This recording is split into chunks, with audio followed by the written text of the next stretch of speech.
Hello, hello, hello mga palangga at mga ka-OFW.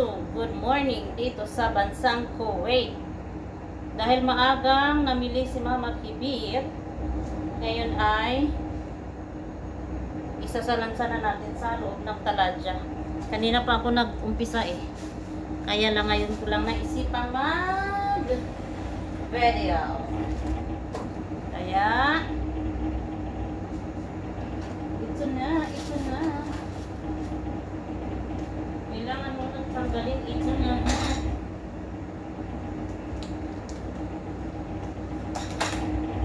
Kamusta? Baka mayroon na naman tayong gugulayin. Ito lang yung lumang tatlong cucumber. Cucumber.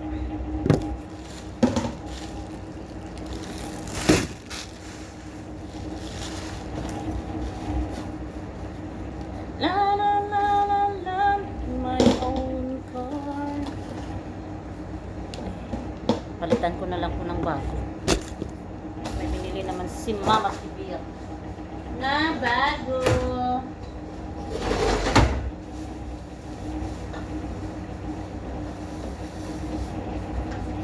Yung iba ay nalagay ko na sa dapat paglagyan.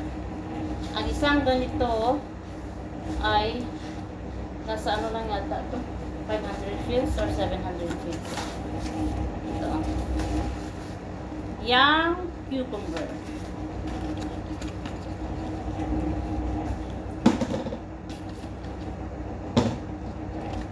Masarap ito papakin.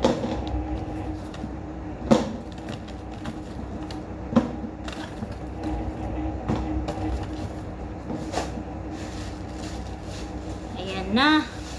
Dahil nalagay na natin dito, ngayon ay ating tatakpan para hindi siya madaling mag-dry. Ganito din ba kayo? Hindi ko alam kung ano ba to? O ba to or ano? Basta dito nalagyan ng plastic.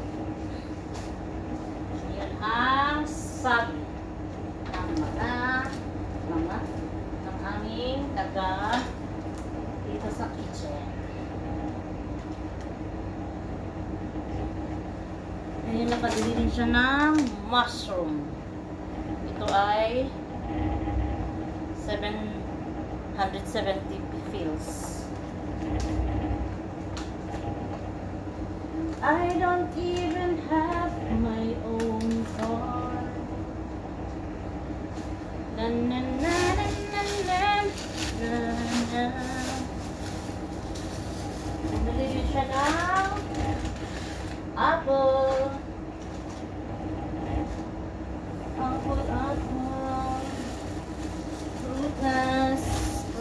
Prutas.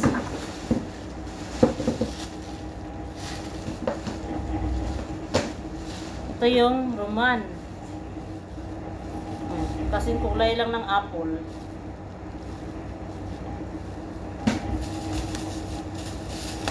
Ito yung magandang apple na kay crunchy siya kaysa sa dito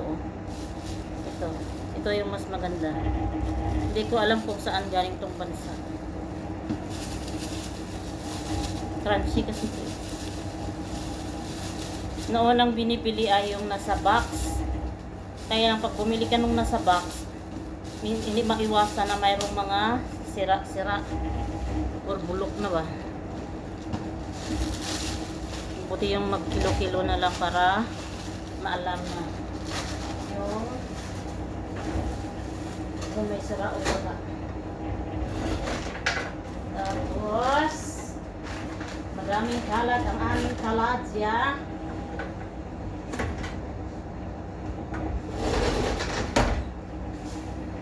Ngayon ay may binili din si Mama Kibir na white beans. White beans ba tawag dito? Ito.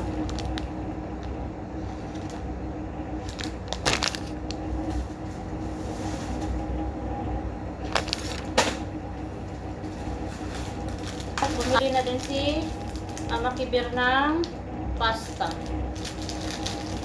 Pero maliliit ito. Ito ay maliliit.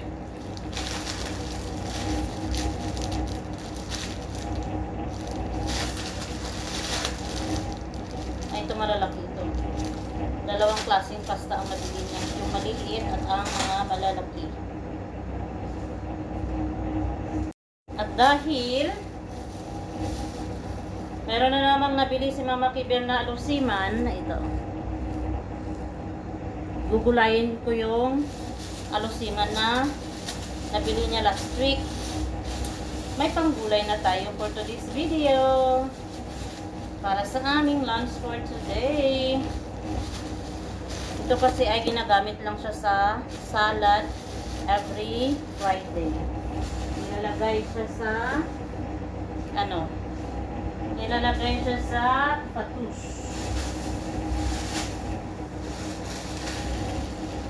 At pumili din siya ng lettuce. Hindi ko alam kung made saan to na bansa. Maganda to ilagay sa mga paggagawa ng burger.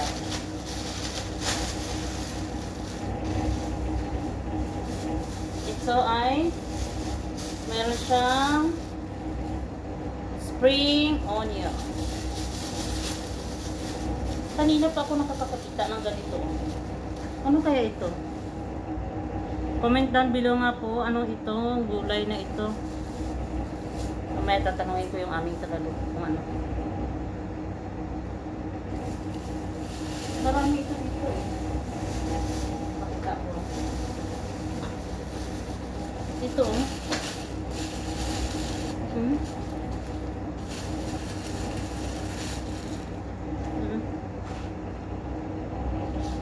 Apat na bugkos yata ito. At mayroon na naman dito ito oh. Ano kaya ito? Parang dahon siya ng garlic. Hindi ko alam. Ang alam ko ito sa Pilipinas, ano lang to? Halaman. Pero nakakain ito. Masarap ito eh. Masarap ito sa tiyan.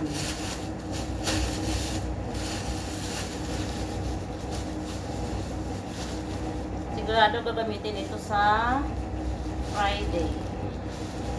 Kaya ating liligpitin. At ito naman ay ang pangit yung jarjer na nabili nila. Oh. Hindi maganda yung jarjer na nabili nila. Dry siya.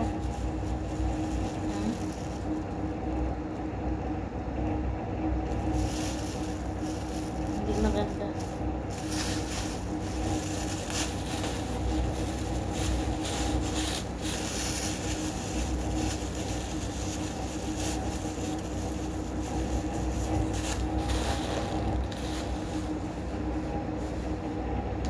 Lahat ng mga lumang gulay ay lagay sa taas. Ito yung mga luma. Kagaya ng nana or mint leaves.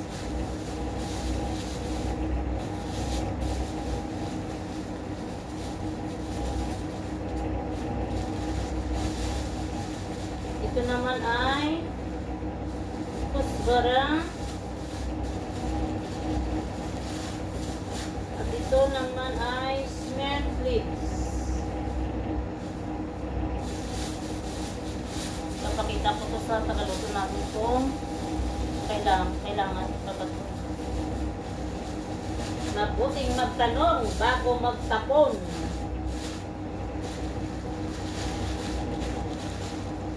Continued.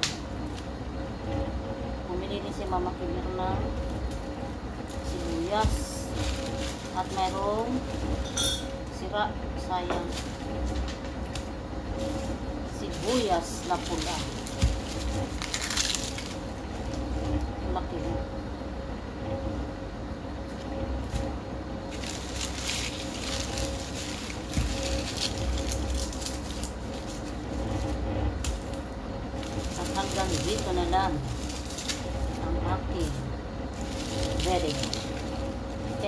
for watching.